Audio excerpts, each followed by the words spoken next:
বাংলাদেশকে ঘিরে মহাকালের যে চক্রান্ত, এই চক্রান্ত এখন একেবারে সর্বনাশা পর্যায়ে পৌঁছে গিয়েছে। কারণটি হলো, আমরা অতীতে যখন আমাদের বিরুদ্ধে চক্রান্ত ছিল, তখন আমাদের যে মোরাল ক্যারেজ ছিল, নৈতিক সাহস ছিল, রাষ্ট্রীয় ভিত্তি ছিল এবং সামাজিক সংহতি ছিল, জনগণের মধ্যে মিল মহব্বত ছিল, বন্ধন ছিল এবং একে অপরের প্রতি শ্রদ্ধাবোধ ছিল।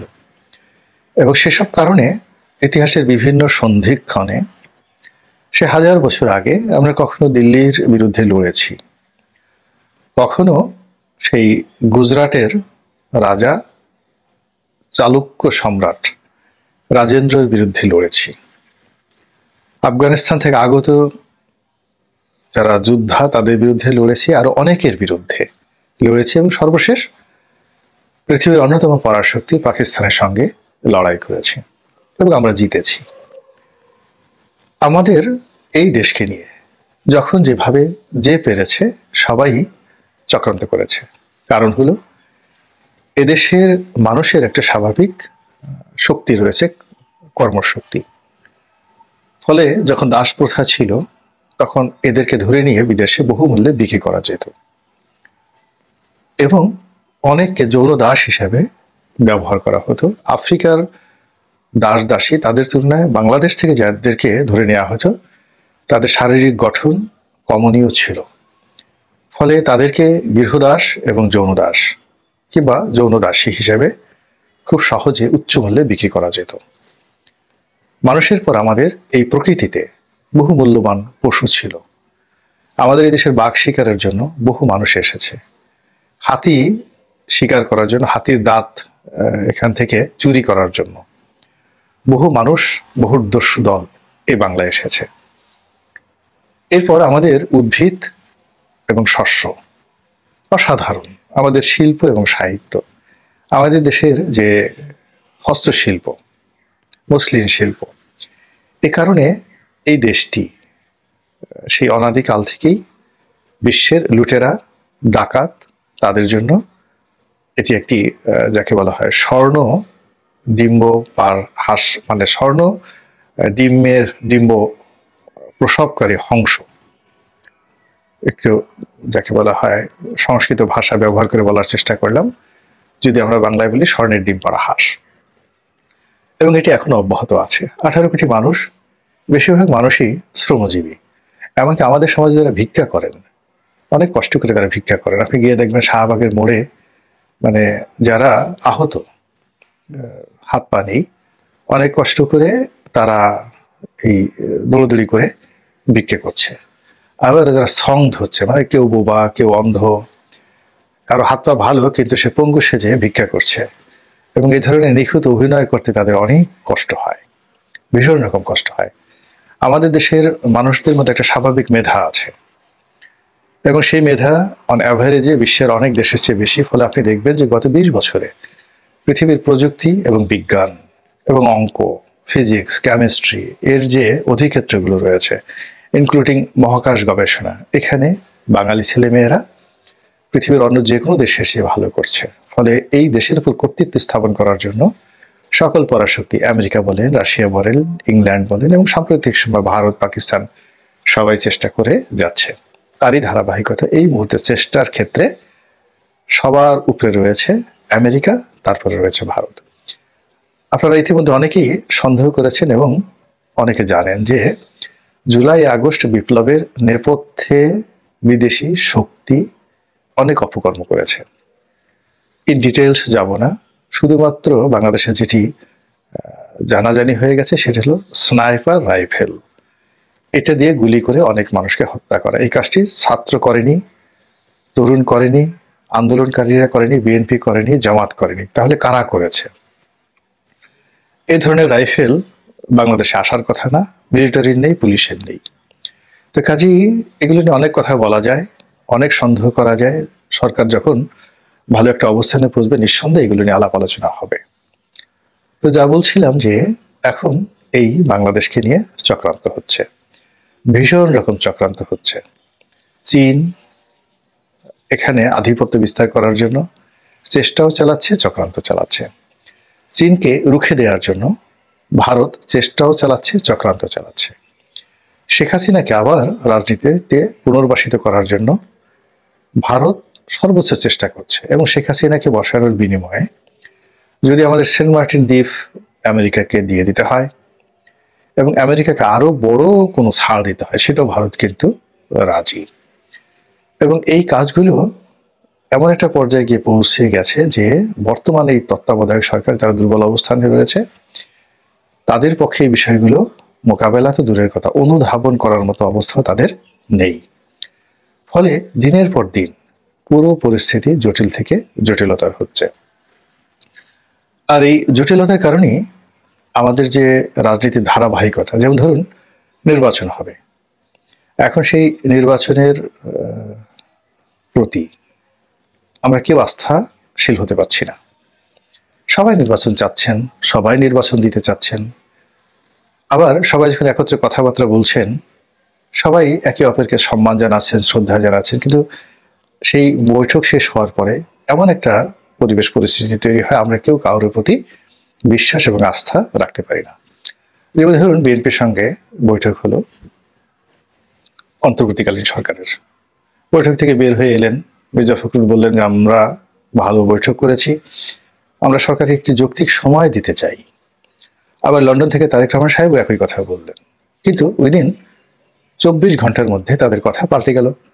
তারেক রহমান সাহেব বললেন যে নির্বাচন এর একটা রোড ম্যাপ ঘোষণা করতে হবে, তারপর দেশি বিদেশি চক্রান্ত চলছে, আমরা এখনো ক্ষমতা আসিনি, আমাদের ক্ষমতায় যাওয়ার মতো কোনো লক্ষণ আমরা এখনো দেখছি না। তো বিএনপির মতো এত বড় একটা দল যখন এই ধরনের কথাবার্তা বলছে, সেখানে ধরে নিতে হবে যে পেছনে মারাত্মক সব চক্রান্ত চলছে। এখানে ইতিমধ্যে যে কাজটি করা হয়েছে সেই কাজটি হলো বিএনপির সঙ্গে জামাতের সম্পর্কটা টানাপোড়েনের মধ্যে চলছিল, কেউ স্বীকার করেনি যে আমাদের সম্পর্ক খারাপ। এমনকি জুলাই আগস্ট বিপ্লবের পরেও দুই দলের নেতাকর্মীরাও তাদের মধ্যে যে শীতল সম্পর্ক এটি তারা প্রকাশ করতে চাচ্ছিলেন না। তো সেই জায়গা থেকে বের হয়ে এসে এখন তাদের যে সম্পর্ক এটি দা কুমড়ায় পরিণত হয়েছে। এই গেল একটা সমীকরণ। দ্বিতীয় সমীকরণ হলো বাংলাদেশে যে রাজনৈতিক দলগুলো আছে ইসলামপন্থী, এরকম 20-25টি দল তারা দীর্ঘদিন ধরেই একটা ঐক্যের কথা বলে আসছিলেন সেই এরশাদ জামানা থেকে। এইবার কিন্তু একটা পরিস্থিতি তৈরি হয়েছিল। এর কারণ হলো জামাতের জামে তিনি খুবই কড়িতকর্মা মানুষ, তিনি বরিশালে গেলেন, সেখানে পরস্পর বিরোধী দুটো যাকে বলা ইসলামপন্থী গ্রুপ একটি রাজনীতি করে, চরমোনাই পীর সাহেব, আর একজন হলেন শর্ষিনার পীর সাহেব, তিনি রাজনীতি করেন না কিন্তু নীতিগতভাবে সবসময় বিএনপিকে না মানে আওয়ামী লীগের সমর্থন দেন।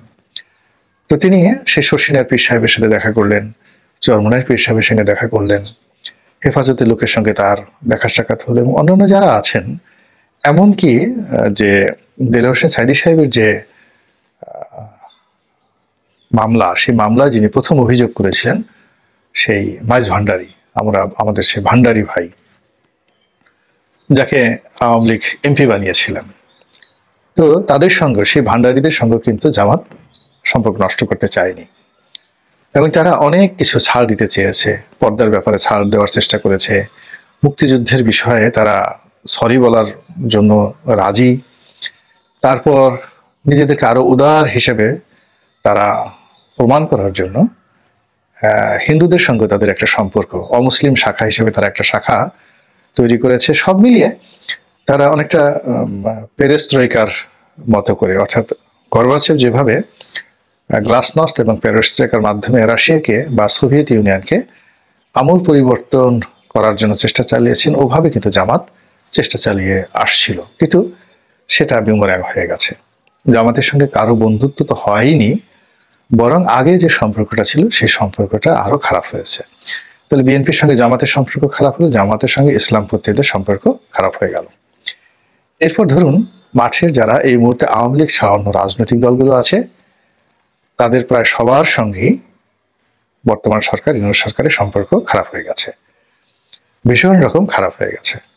এমনকি সমন্বয়কদের মধ্যেও একটা বিরাট শ্রেণী রয়েছেন যারা এখন আর ডক্টর মোহাম্মদ ইউনূস, তার সরকার, তার আপনজন, এমনকি ডক্টর আসিফ নজরুলকেও আগের মতো বিশ্বাস করেন না, সম্মান করেন না এবং তাদের সাথে যোগাযোগ রক্ষা করেন না। ফলে কি হলো, সব পক্ষের জন্য এখন আওয়ামী লীগ জাতীয় পার্টি মূল্যবান বস্তু হিসাবে দেখা দিয়েছে। সরকার যদি হঠাৎ করে দেখেন যে আওয়ামী লীগের সঙ্গে যোগাযোগ শুরু করেছে, জাতীয় পার্টিকে আবার কাছে টেনে নিয়েছে, কিচ্ছু করতে পারবেন না।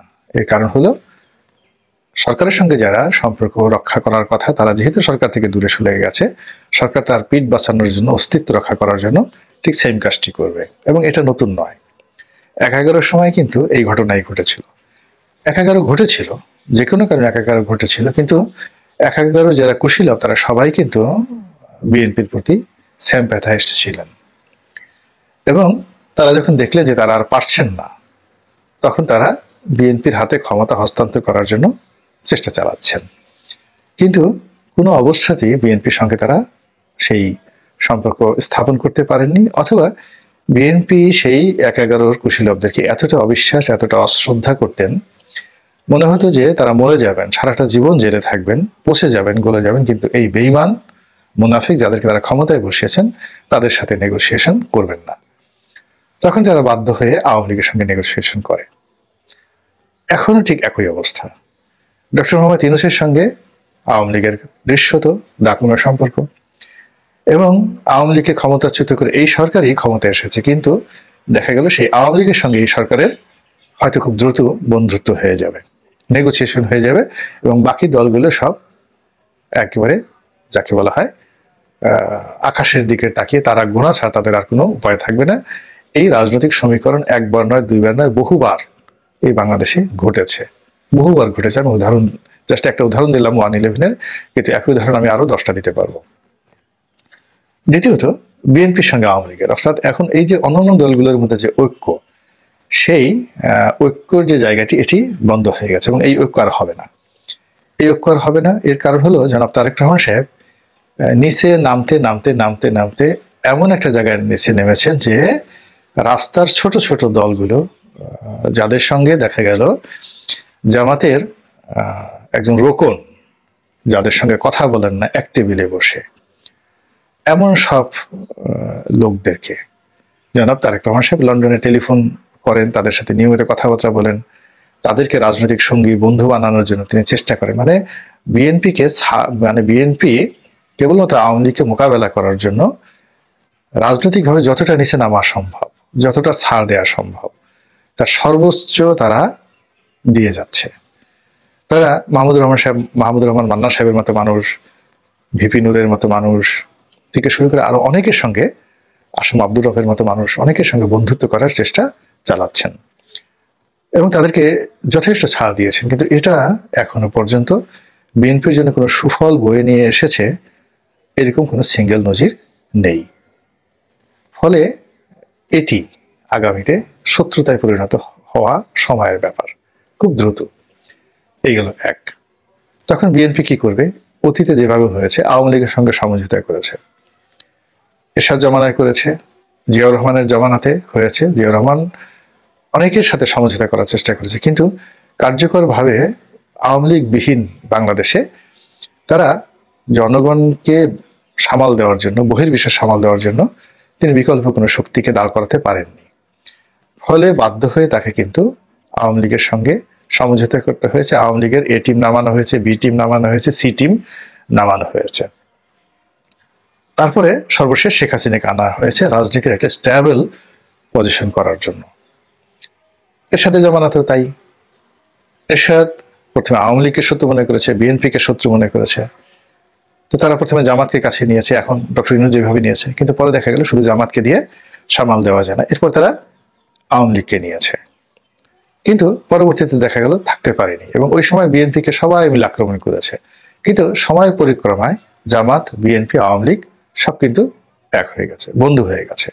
এরকম অসংখ্য ভাগ, মানে যারা একে অপরের শিরচ্ছেদ করার জন্য, একে অপরের সর্বনাশ করার জন্য ঘুরে বেরিয়েছে, সেই সমস্ত মানুষই কালের বিবর্তনে বন্ধু হয়ে গেছে। এবং সেই দিক থেকে আগামীতে বিএনপির সঙ্গে আওয়ামী লীগের যে বন্ধুত্ব অতীতের যে কোনো সময়ের চেয়ে একটা বড় বন্ধুত্ব হতে পারে। আগে বলছিলাম যেন ভুলে না যান যে সরকারের সাথে আওয়ামী লীগের বন্ধুত্ব, জামাতের মানে জাতীয় পার্টির বন্ধুত্ব হতে পারে, আবার বিএনপির সঙ্গে আওয়ামী লীগের বন্ধুত্ব হতে পারে। আর এই জিনিসগুলো যদি হয় বাংলাদেশে, তাহলে বিদেশি যে চক্রান্ত সেটা ভারতের বলেন কিংবা আমেরিকার বলেন, এটা সম্ভব হবে না। আমরা ঘুরে দাঁড়াবো, আমাদের অনেক ক্ষয়ক্ষতি হয়েছে কিন্তু আমরা ঘুরে দাঁড়াবো।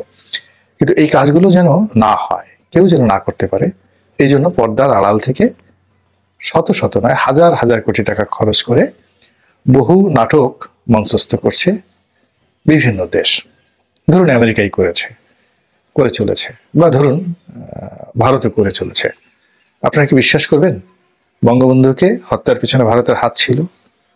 আপনারা কি বিশ্বাস করবেন জিয়াউর রহমানকে হত্যার পিছনে ভারতের মাস্টার প্ল্যান ছিল? আপনারা কি বিশ্বাস করবেন যে এই যে জুলাই আগস্ট বিপ্লব হয়ে শেখ হাসিনাকে যে হেলিকপ্টার করে ভারতে নিয়ে তাকে একটা যাতা দেওয়ার যে চাণক্য নীতি ছিল, এটা আপনারা কয়জন বিশ্বাস করবেন? এবং আপনারা কি বিশ্বাস করবেন যে শেখ হাসিনা প্রাণান্তর শেষমেশ চেষ্টা করেছেন ভারত বিরোধী হয়ে ভারতের চোখে চোখে রেখে কথা বলার জন্য, কিন্তু তিনি পারেন নাই। একইভাবে জিয়াউর রহমান সাহেব চেষ্টা করেছেন, খালি এরশাদ চেষ্টা করেননি, বেগম জিয়াও চেষ্টা করেছেন। আবার এখন তারেক রহমান সাহেবও কিন্তু চেষ্টা করে যাচ্ছেন একটা ভারত বিরোধী এবং একটা আমেরিকা বিরোধী শক্তি হয়ে স্বাধীন বাংলাদেশে কাজ করার জন্য, কিন্তু সেটা পারা যাচ্ছে না। এর কারণ হলো আমাদের চারিপাশে অসংখ্য লোক যারা একটা ডিম পেলে, একটা মুরগি পেলে, 1 কেজি গরুর মাংস পেলে আপনার 14 গোষ্ঠী উদ্ধার করে অনেক কিছু করতে পারেন। আপনাকে আমির থেকে ফকির বানাতে পারেন, ফকির থেকে আমির বানাতে পারেন। আপনাকে যে কোনো পতিতার সঙ্গে আপনার সম্পর্কের ভিডিও ক্লিপ তৈরি করে ফেলে দিতে পারেন। জাস্ট কিছু না, আপনাকে একটা ডিম ঘুষ দিন যে তুমি অভুক্ত ক্ষুধার্ত আছো, যাও তোমাকে একটা ছোট কোয়েল পাখির ডিম দিলাম। এই সমাজে একটা কোয়েল পাখির ডিম দিয়ে আপনি ডক্টর মোহাম্মদ ইউনূসের মতো সম্মানিত মানুষকে অসম্মানিত করার জন্য অনেক কিছু করতে পারেন। তার কাজেই আমাদের যে রাজনীতি, এটি এখন কতটা বিপর্যয়ের মধ্যে পড়েছে এবং কতটা অসহায় হয়ে পড়েছে আমরা জনগণ, আশা করি আপনারা বুঝতে পেরেছেন। মহান আল্লাহ রাব্বুল আলামিন আমাদের সবাইকে হেদায়েত দান করুন এবং